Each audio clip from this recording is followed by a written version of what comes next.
guys, welcome back. Today is day 45 in the book What If God Wrote Your Bucket List by Jay Payleitner. The title of today's chapter is Celebrate Quirks. So if you haven't been with us for one of our What If Wednesdays, the way it works is we just usually read a chapter in this book, and it's usually just a page or two. And then there's like a check mark at the end of like the author's point of the chapter. And what the idea of the book is like the author's idea of what God would put on your bucket list if he was writing it for you. So we're going to jump in and read it, and then we'll talk about it at the end. And I'm so sorry if you can hear it raining in the background.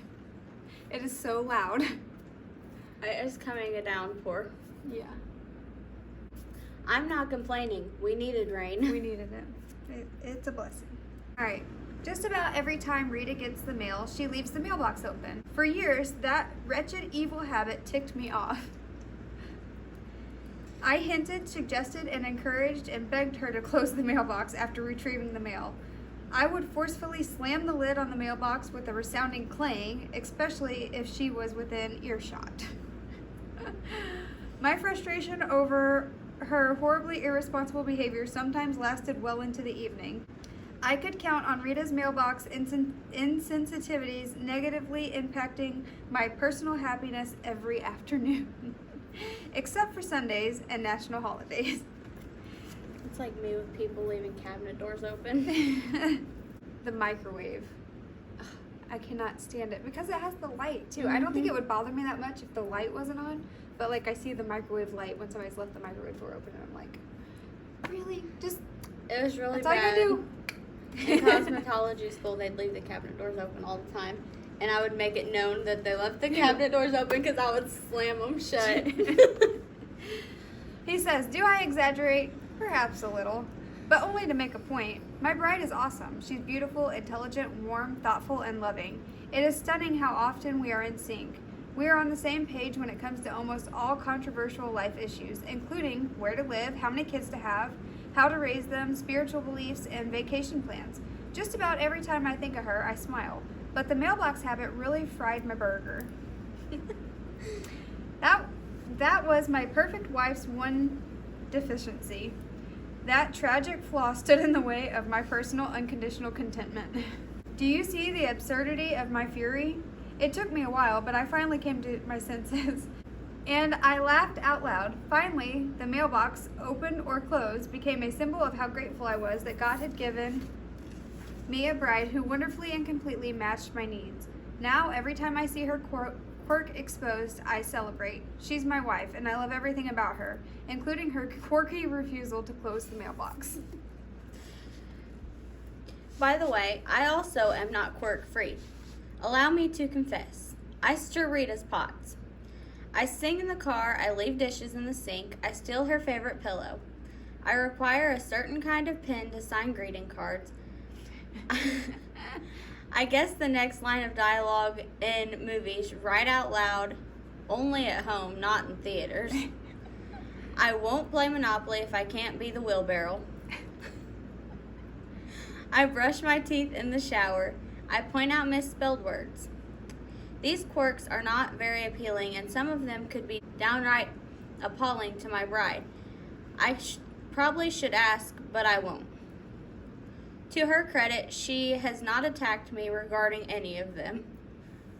When I'm dead and gone, I hope Rita will miss my many and varied charming I know the first part is eccentric.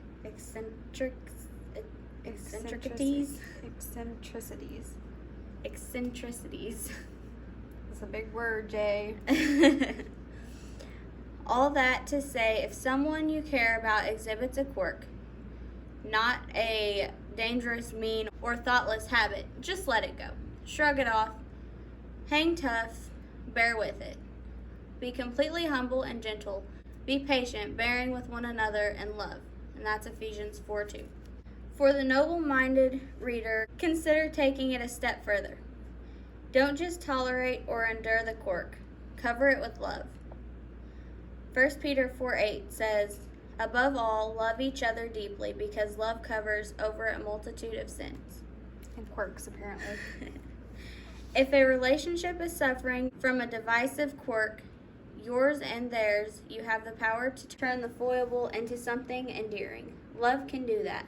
Love can take a harmless quirk or a sin that needs correction and turn it into a blessing.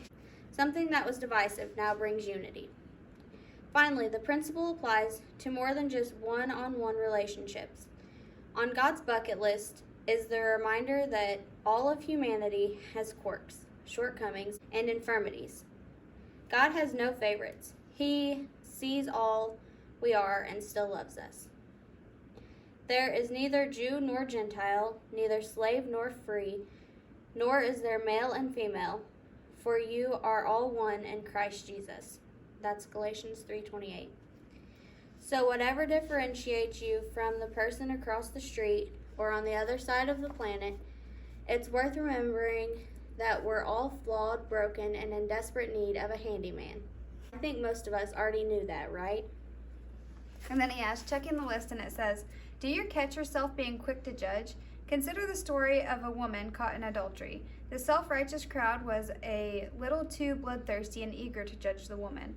With quiet authority, Jesus suggested they first examine their own lives. He said, let any one of you who is without sin be the first to throw a stone at her. And that's found in John 8:7. With those words hanging in the air, the crowd dispersed. Worth nothing. Jesus didn't just tell the woman she could leave. He gave her an assignment. Go now and leave your life of sin, which suggests we should all try to be more aware of our own quirks and consider eliminating them. Each time we look within ourselves, we get a chance to see a few more items on God's bucket list for our lives. And then a check mark that says, be grateful, we're all different. On the end here, he talks about how Jesus tells the woman to go and leave her life of sin. And I think that we should all be working toward looking inwardly and not necessarily fixing our quirks, but like fixing things that we are convicted of as sin. So just remember to be grateful that we're all different, because differentialities are good. Is that a word? Differentiality? Differentiality. Yes. They're good. They are good. So that's it for this one, you guys. I hope you enjoyed doing this with us. And be sure to come back next Wednesday for day 46, and the title is Recognize Jesus. So we hope to see you guys for that one. And if you just like hanging out with us, we also post videos on Mondays and Fridays. Mondays is a Bible study, and Fridays is some kind of a fun video, makeup, fashion, DIY, food, anything we feel like doing for the day. So we hope to see you guys in those videos as well. We hope you have a good day, and we will see you in the next one. Bye!